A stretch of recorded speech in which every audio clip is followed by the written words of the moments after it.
Bom dia a todos, eu sou Manuel Graça Manjolo e é um grande prazer ter-vos do outro lado para falarmos de Direito Administrativo e Constitucional nas nossas lições habituais. Hoje vamos falar das categorias de direitos fundamentais no quadro da Constituição da República de Angola de 2010. Como sabem, a Constituição da República de Angola deu um passo significativo na institucionalização de um conjunto de direitos fundamentais que no quadro da Lei Constitucional que vigorou por vários anos, de 1991-92 e que perdurou até 2010, não haviam então sido consagrados tais direitos. Hoje, com a entrada em vigor desta Carta Constitucional, podemos dizer que Angola está melhor servida no quadro dos direitos fundamentais.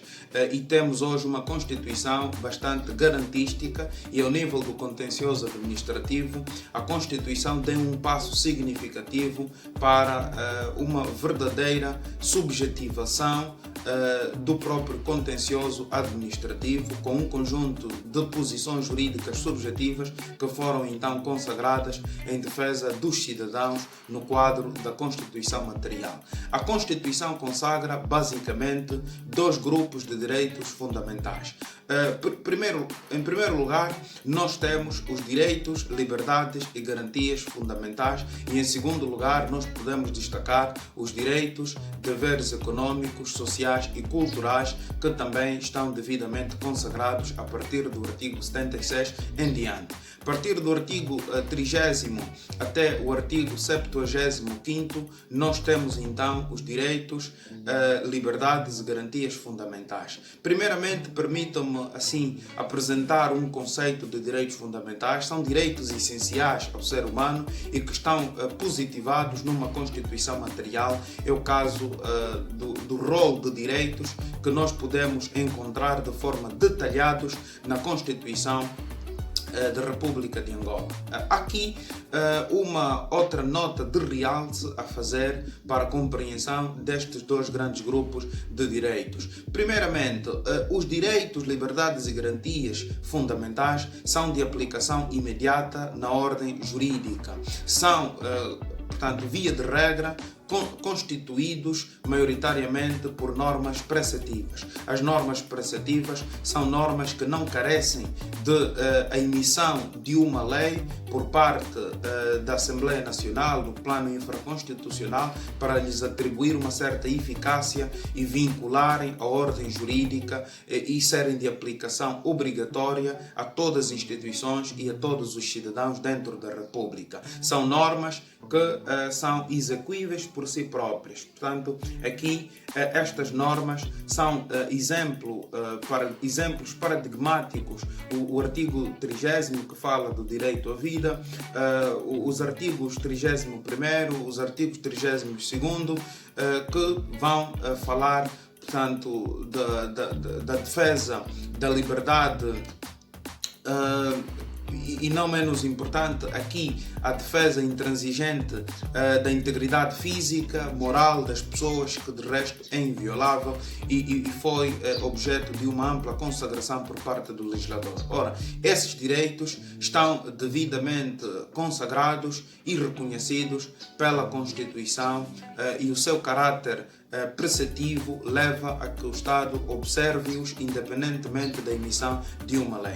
Contrariamente às normas programáticas ou que, grosso modo, estão instituídas no quadro dos direitos, deveres econômicos, sociais e culturais.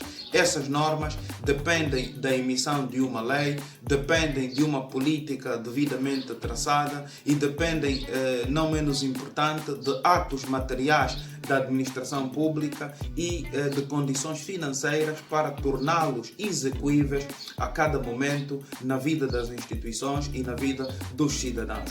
Ora, o facto dessas normas dependerem, grosso modo, de uma emissão de norma ou ainda de condições condições financeiras de reserva do possível, não inviabiliza em momento algum o caráter constitucional ou o caráter fundamental que lhes foi outorgada no quadro dessa Constituição. Nem tampouco isenta o Estado de cumprir com as suas obrigações para com o ensino, o trabalho, a educação, a proteção do meio ambiente, que de resto são direitos que vêm consagrados nesse leque, o direito à saúde. Portanto, não inviabiliza o Estado de, a todo o tempo, velar por esses direitos na medida em que o Estado é uma pessoa de bem. Mas aqui a particularidade que deve estar devidamente explícita é que esses direitos não são de aplicação imediata na ordem jurídica. Dependem efetivamente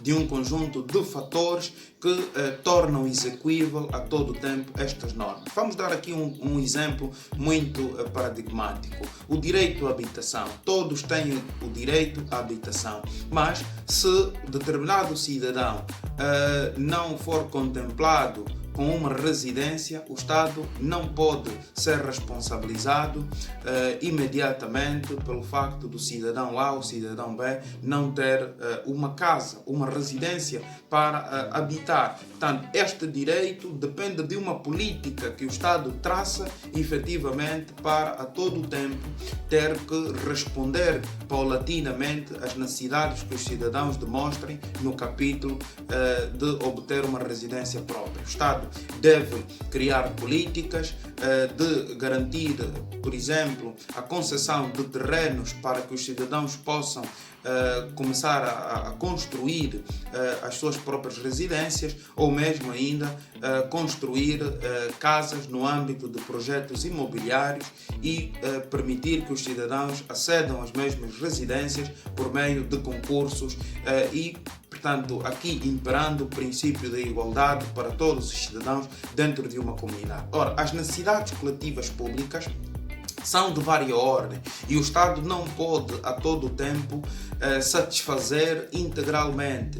Portanto, o Estado não vai satisfazer integralmente o problema da saúde, daí que noutras realidades, por exemplo, a questão da saúde é uma questão que é relegada completamente aos privados, mas em Angola a saúde, por força do nosso sistema, continua a ser prioridade do próprio Estado. Portanto, essas variações dependem sempre de ordenamento a ordenamento, mas aqui uma palavra que deve perdurar: o facto de serem normas de direitos fundamentais enquadrados na segunda categoria não deve inviabilizar o Estado de continuar a assumir cabalmente com as suas responsabilidades e, aliás, as tarefas fundamentais do Estado estão consagradas devidamente na Constituição. É esta a grande distinção que se impõe fazer dos direitos, liberdades e garantias fundamentais e dos direitos, deveres econômicos, sociais e culturais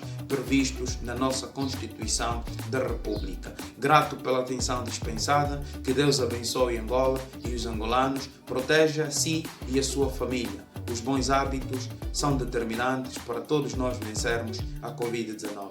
Bom dia a todos.